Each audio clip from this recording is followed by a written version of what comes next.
How's it going, guys? I found a electric guitar for $60, and not only that, the $60 comes with a nice soft case included, and almost a full set of strings. So this is a G&L Legacy Tribute, which is G&L's entry-level guitars produced in Indonesia to complement their high-end Legacy line, which sells for over $1,000, up to $3,000-4,000 for custom. But this one, retail price right now is $699. This is a 2005 year model, so if you can see that the headstock is of a older logo design, but for $60, I wouldn't be complaining. And the nice thing is all G&L custom designed single coil pickups on this Strat copy, which I'm actually quite impressed for $60. And look at this beautifully designed bridge. This is a modern 2-point bridge with a tremolo. Unfortunately, the guitar didn't come with a tremolo, but that's okay. I don't use it much. But look at this nice pearl. This is a 2-ply board on top, but your classic 5-way switch over here, your volume switch, and 2 tone knobs. Interestingly, I think both of those tone knobs actually controls all the pickups for some reason. I don't know why, but I did give it a try to just make sure it's working. It's actually working perfectly. And this is a weird looking blue color, if you guys can see. But yeah, this guitar seems to be minimally played with minimum fret wear. And looks like a laurel wood fingerboard, definitely not rosewood because it's a light color, and a maple neck that just looks very nice. Some scratches, but the neck is satin painted. Your classic 4-bolt design on the back, and just one window on the back for access to the bridge. But this is pretty much it. So in this video, next section, I'm going to just actually restore this guitar, give it a nice polish, clean all the components so it doesn't look as dusty as it looks right now, and just oil the fingerboard just a little bit, maybe polish the frets if any of those needs polishing, but it doesn't look like. Probably just needs the rust removed for a little bit. And the head looks to be, again, in excellent condition, minimum wear, minimal scratches. Very nice tuners. I'm surprised by the quality of the tuner. Very easy to stay in tune, and yeah, it just feels nice. Actually feels nicer than the tuners that are found on the Sire S7, which I recently acquired. But yeah, this guitar would be a great addition to my entry-level Strat guitar collection, along with the Sire S7 vintage. Okay, so I'm actually looking to find a different guitar than the Sire, because even though this guitar is absolutely stunning, beautiful, very well crafted, I just don't like the sound of the Sire. So hopefully with that guitar restored, maybe I'll keep that one and just sell the Sire and just always keep one Strat in the collection. So I'll see you guys in the next section. All right, so now I have the guitar laying on the table. We'll start working on restoring the exteriors, get the paint nice and shine, remove all the dust, polish the chrome parts just a little bit, and get the action set to the correct height when we put the new strings on. Now, just out of curiosity, I did a quick fret check, and it's overall very, very good. Only a few small spots. Like over here on the 3rd fret, there's a little bit of the bump between the E and the A string. And also a little bit of the bump over here towards the end on the high E string, but nothing out of concern. So what I'm gonna really do is, on those area spots, I'm just gonna use my hammer to knock down just a little bit, the plastic hammer. Hopefully that will actually knock the fret back on there. Because a lot of times those are due to the humidity and the shape being changed on the neck when the wood gets dried and then the wood gets, you know, humid. It's those vibrations. It's not because it's not being set up properly. Okay, so I was also just quickly checking on the action height, and the action is actually set slightly higher. So if I want, I'll probably use some tools to just sand down the nut just a little bit, so the action on the nut would be a little bit lower. And let's check the 12th fret. So the action is at 1.75. So that translates to 5 out of 64th of an inch. Okay, so yeah, definitely high. So we will readjust and make sure it's at a nice playable height once restoration is complete. Okay, so let's just get started. So I guess first thing first, I'm going to remove the strings and just start cleaning the board, conditioning it with my favorite new finish once a year car polish. Works fantastic on those polycarbonate coatings. Okay, it works great, and it's gonna make this look super shiny once it's complete. Right now it's just gritty, lots of dirt, and so yeah, let's get started. So take a look. We'll compare after we finish. Okay, those problematic spots over here. Okay, all right. Now something fun that I just got last week is this peg winder for the tuners, and of course you need a power drill for it. I'm tired of those little plasticky thing keeps breaking, and this one I'm pretty sure is gonna do the job really good. This is from Diadario. Okay, peg winder, and I think it's only like $6 on Amazon. Probably a good value if you ask me. We will just need to put this in a drill and lock it.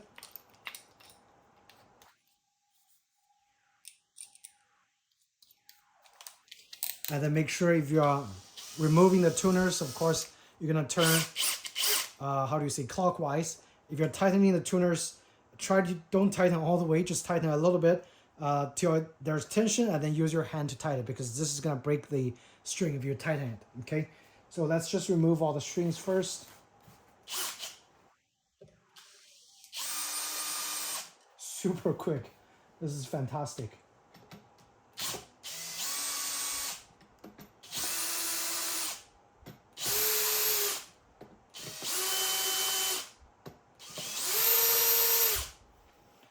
And that's pretty much it. Now we just have to cut the strings. Again, use a proper cutter. Actually, you know what? Let me just remove it by hand. Let's see. I don't want to go downstairs and grab my cutter again. Okay.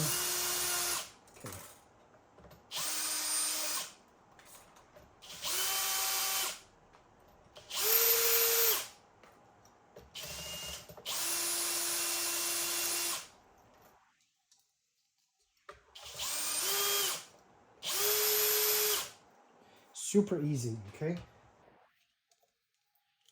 Again, I cannot believe the value of this guitar for $60. That's pretty much the cost of that case. The gentleman was nice enough to just give me this guitar, so I'm really grateful. And I'm gonna make sure this is restored to the best of my ability, so it looks nice and shiny and ready to play. And obviously later on I'll have to remove the sticker, use a hair dryer, just heat it up and try to remove it, and use Goo Gone to clean up all the leftover mess, which should be pretty easy. All right, so I'm gonna remove the cover, see what's under. Pretty good condition. Very nicely, just out of the note, they even painted this area, okay? Usually this area is left untreated, but they actually painted it and had the gloss finish on it. The routing work is excellent. It's actually better than the Sire S7's routing work. When you try to open some of the covers, this is nice and straight and nicely painted and treated. So very good, okay? I'm surprised. And something also interesting is they actually only used 2 springs. I don't know why. But this is just an interesting observation. They only use 2 strings, and they actually grounded the ground over here on the actual spring right here, which is interesting. Yeah, you guys see? It's actually grounded at the center of spring mount. I haven't found any problem with the tremolo, and I'm gonna leave it like that. So right now it's just an interesting observation. This part, this bridge is actually chromed. I'm surprised. The fender bridge and every other bridge that I see, it's just naked steel. This is actually chrome finished. So yeah, talk about, you know, quality that you cannot see. It's right there. Okay, so let me push the strings out.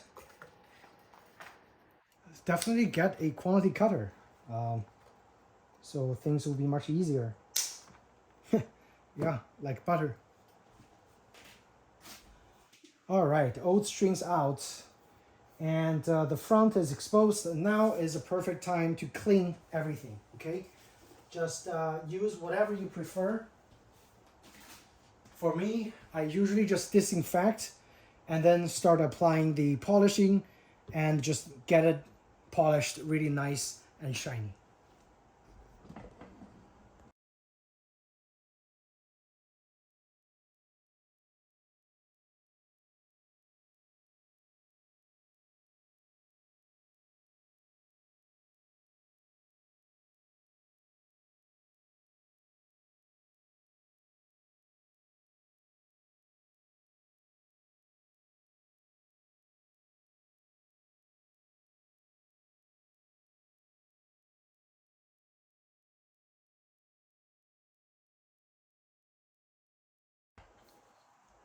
All right, guys, so I'm gonna stop the time lapse and show you guys what's under there for the Legacy Tribute. If you can see over here, 3 of those G&L in-house designed single coil pickups, and over here the potential meters. They're not so thin, and I think the brand is CIM. That's what it says. Okay, the feel of the knobs are okay. They're not fantastic, but they're not terrible either. You can see the underside of the thing is actually a gloss coated, which is amazing. They actually treated the interior of this guitar, as opposed to nowadays people just leave it blank, or maybe there are some sort of shielding, but this guitar has no shielding at all. Okay, so keep that in mind. And again, the internal of this guitar is actually a very clean. One issue that I found is the drilling of the hole over here. This little hole, or the pickguard screw mount, is actually drilled almost inside the chamber right here. So that's definitely one spot that they kind of screwed up. So yeah, build quality, it's good, but it's not top notch. And they actually missed some area over here. And it's, again, not shielded. Okay, not shielded at all. But overall quality, I would say it's still a decent guitar for the price. And again, at this price of $60 used, I am not complaining a bit. Okay, I'm cleaning the underside, just try to get some of the dust away, and then we will continue with polishing of the paint.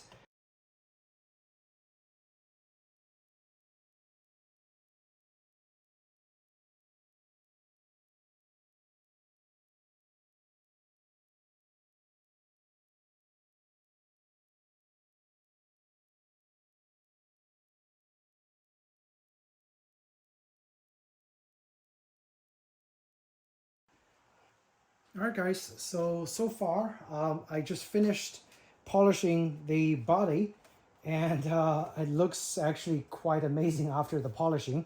Just show you guys.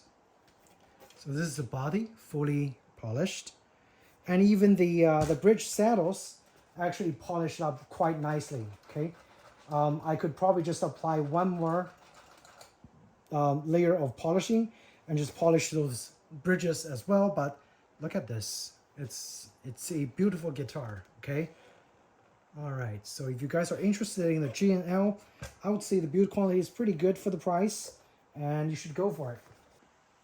Okay, we are going to remove the neck.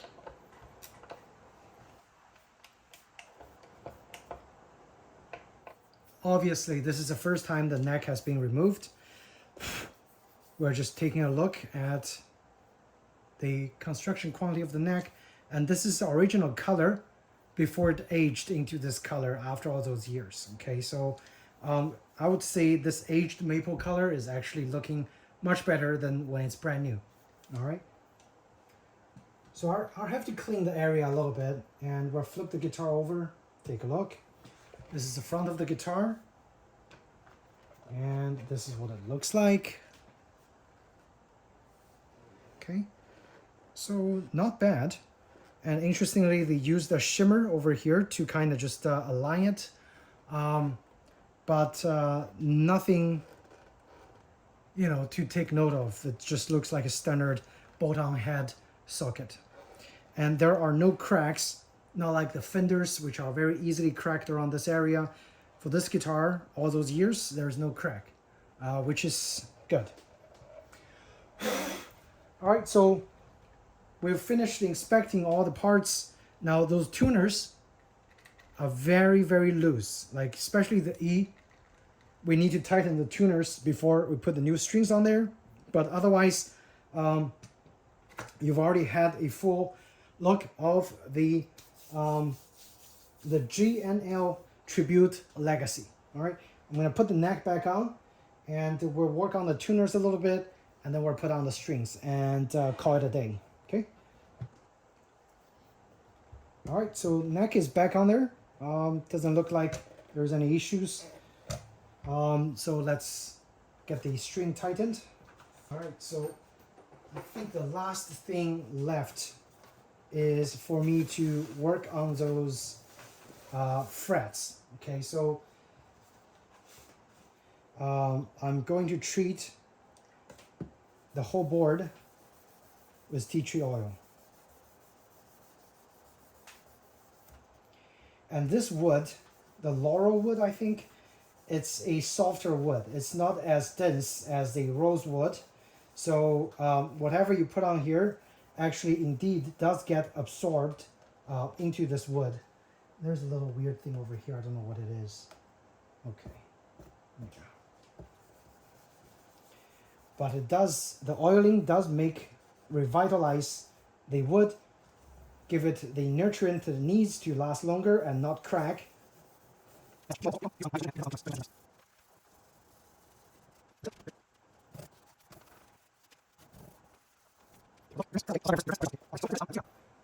a closer look. Looks very nice. Frets are okay. Some slight wear on the first to third frets, but very slight. Okay. All right. So that's pretty much it. Let me put the string back on.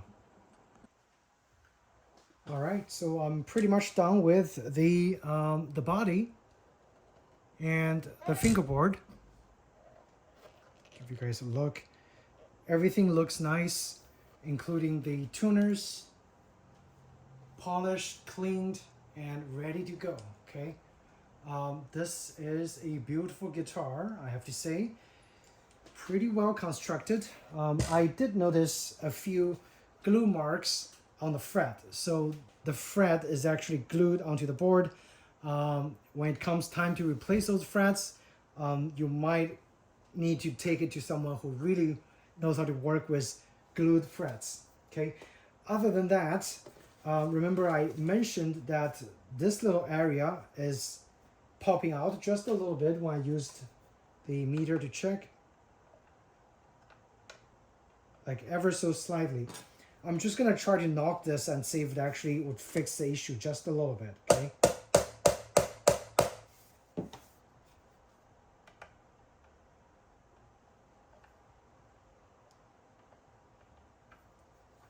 It's a little bit better. But the area is still slightly higher. Yeah, slightly higher. Oh well.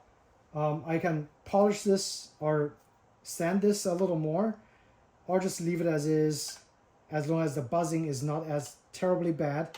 But other than that, I mean, most of the fretboard is surprisingly good. Like very tolerable little unevenness. And this fret is again a little tall.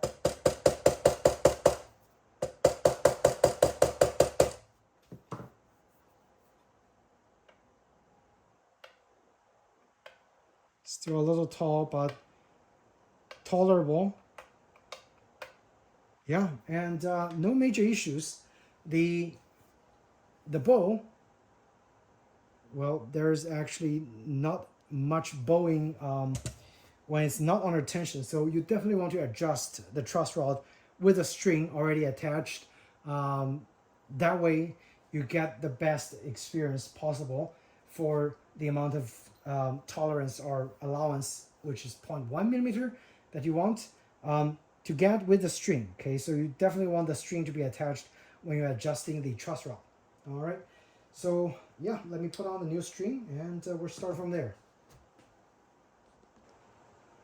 So the string we're using is the Elixir NanoWeb nickel-plated steel.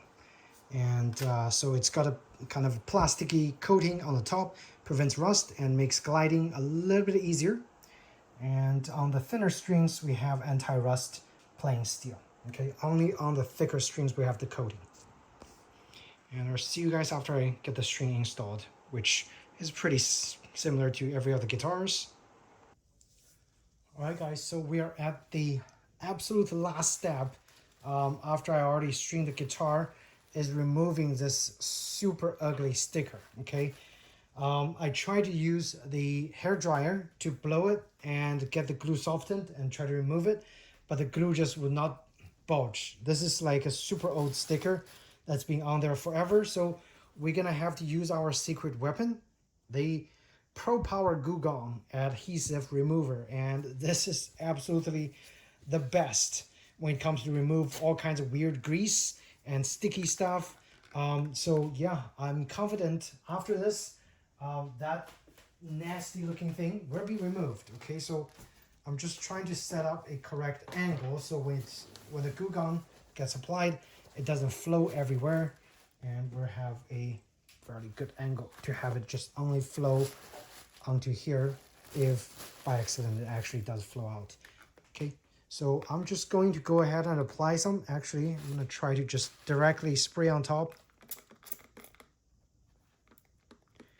Keep in mind, this is super strong stuff. You want to have it sit on the sticker for a while, but you also don't want this thing to like flow everywhere. You just want it sitting right on top of a sticker, okay? So that's the best I can describe. Just have it sit on top of the sticker and let it soak, and eventually we'll be able to actually just like wipe it off. Hopefully we'll be able to wipe it off. Let's see.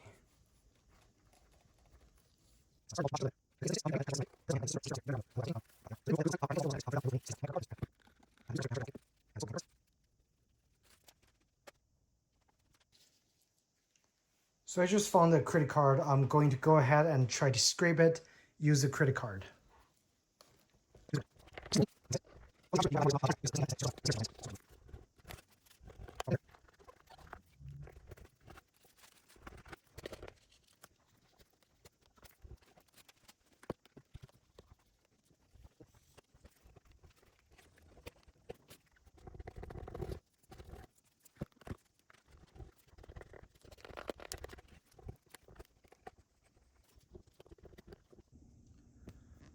All right, guys, so now we're back on the table again, and you can see I have the guitar nicely displayed over here, and I am pretty pleased with my restoration effort on this $60 G&L Legacy Tribute. So to correct a few things that I said earlier, after I did some research on this fantastic guitar. Okay, so this headstock design is one of the earlier version of the Tribute Legacy. And this one is actually made in South Korea.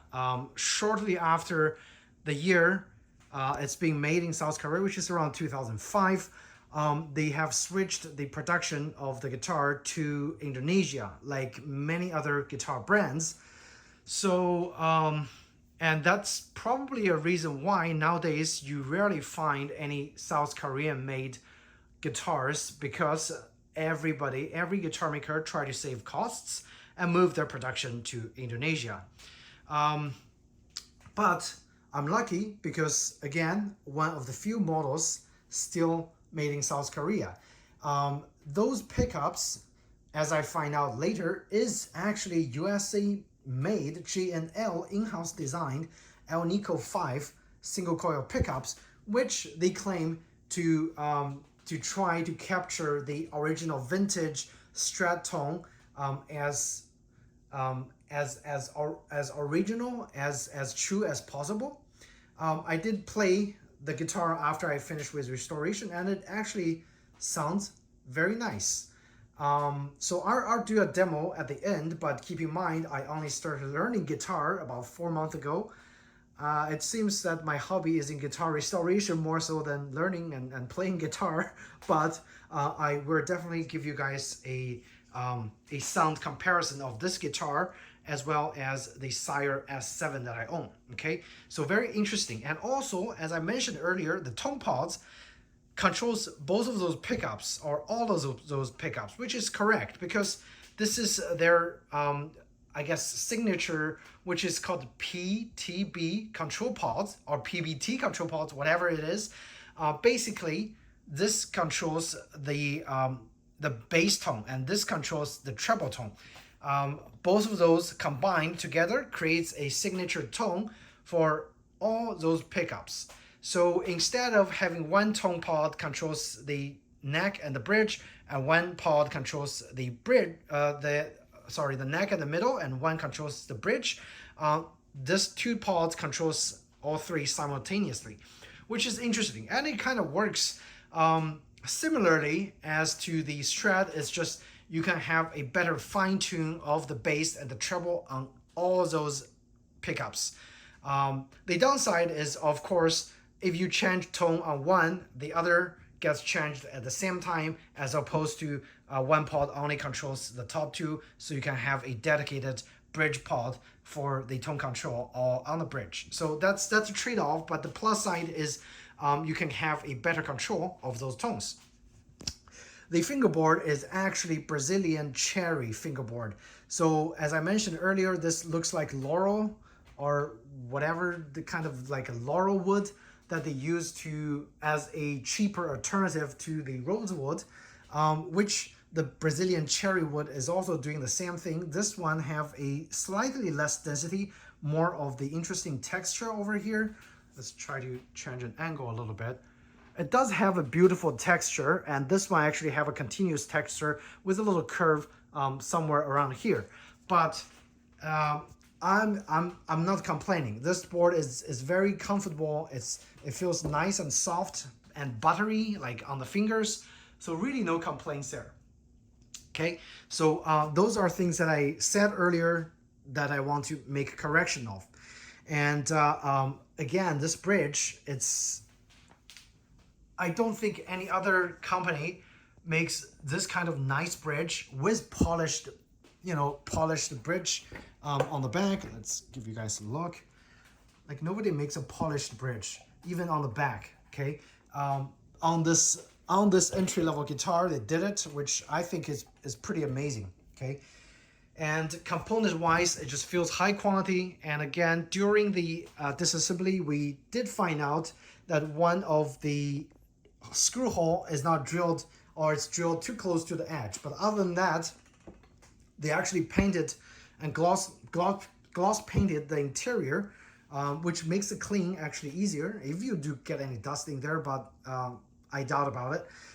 So yeah, internal build quality is excellent. And I also heard story, okay, this is what I heard, but it's not guaranteed or a fact, that those made in South Korea guitars of the Tribute Legacy actually features all American components, and all the South Korean factory did is assemble those components together. That's what I heard. If they did that, fantastic value, fantastic value. If they didn't, it still is a very well-built guitar. Okay, so for anybody that wants and are looking for a used guitar, definitely give this one a go. If you do find one local at Facebook Marketplace, grab it if the price is good. Okay, now the average retail price for a used South Korean made Legacy Tribute is around $500 to $600. So I think in this case I did make a return on my investment. If I keep it, it's a great guitar, and if I do want to sell it, I can obviously upsell it and get some other models that I want to try. Maybe the Telecaster, which I never owned, maybe someday that I'm gonna be owning. But this is a fantastic guitar. Okay, so to sum it up, I am going to actually take the guitar off the stand, of course, and we're gonna try a few chords that I have been recently learning, and you guys can hear a tone and the sound comparison compared to the Sire S7, which is my closest, I guess, guitar that I had that would compare with the original Fender Strat. Okay.